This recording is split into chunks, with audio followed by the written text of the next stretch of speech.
Say hello to the new Aston Martin Virage. Now, fans of the company may remember that name because the badge was used on their flagship 1980s V8 model.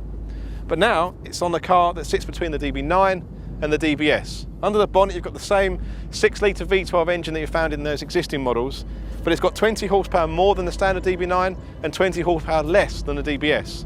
The styling is totally unique as well, so every panel is different from the DB9 except the roof and the windscreen, and there's lots of subtle detailing that gives this car a slightly more sporty edge, but it isn't quite as extreme as the DBS.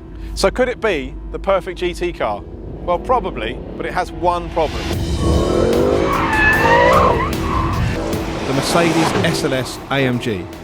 At nearly £170,000, it's a bit more expensive than the Virage, and while some people would argue it's not quite as stylish, it does have those stunning gullwing doors. So which car is the best? To find out, we've come to a new test track in Brighton in Lincolnshire that's been designed to evaluate road cars. So let's kick off with the Aston. So the new Virage sits exactly between the standard DB9 and the DBS, both in terms of price and performance. So let's see how it gets on with a lap around Brighton. So the first thing you notice obviously is that gorgeous V12 engine. The exhaust note is fantastic. It's got an automatic gearbox, but when you use the paddles in touch manual mode, you get a full manual control.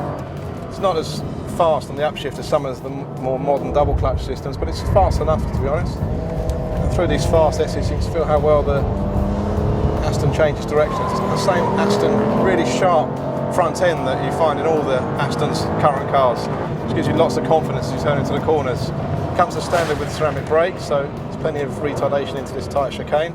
And again, quite a nice blip on the downshift. Good traction as well. We're driving it with the stability control system fully switched off, but traction's really nice on the dry tarmac. Getting quite late on the brakes. Down to second gear. Turning into that lovely positive front end. And it's just a really sweetly balanced car, actually. And the thing with Aston is if you do get a bit greedy on the throttle and you get the thing sliding at the rear end, it's so well balanced. It's a very easy car to control as you get into oversteer. As you go through these fast S's, there is a little bit of sort of movement in the rear axle as the car rolls from side to side, but again, it's very controllable. It doesn't ruin the experience at all.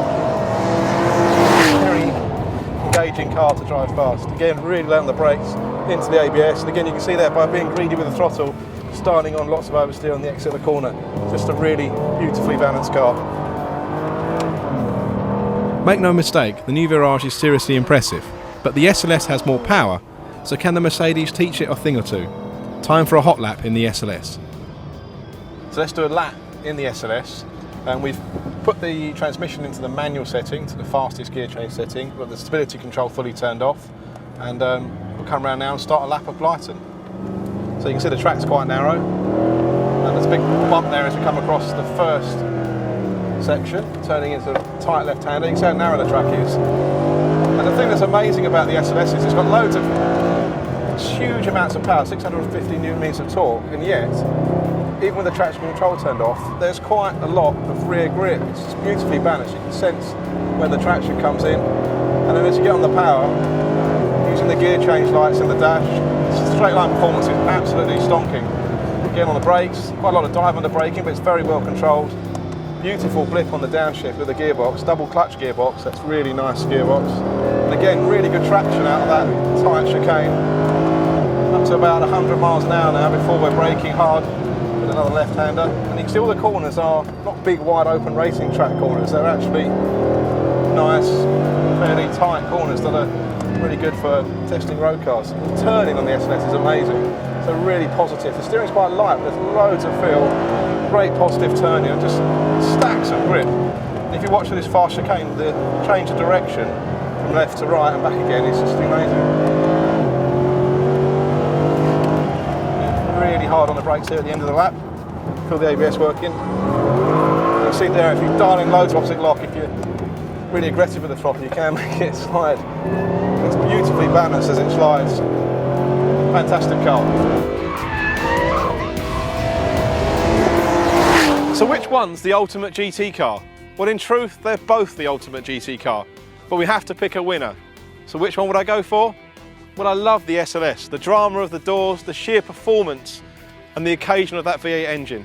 But if it was my money, I'd go for the Virage. It's just that little bit more engaging to drive. The interior feels that bit more bespoke. And most importantly of all, it wears the coolest badge in motoring. It wears an Aston Martin badge.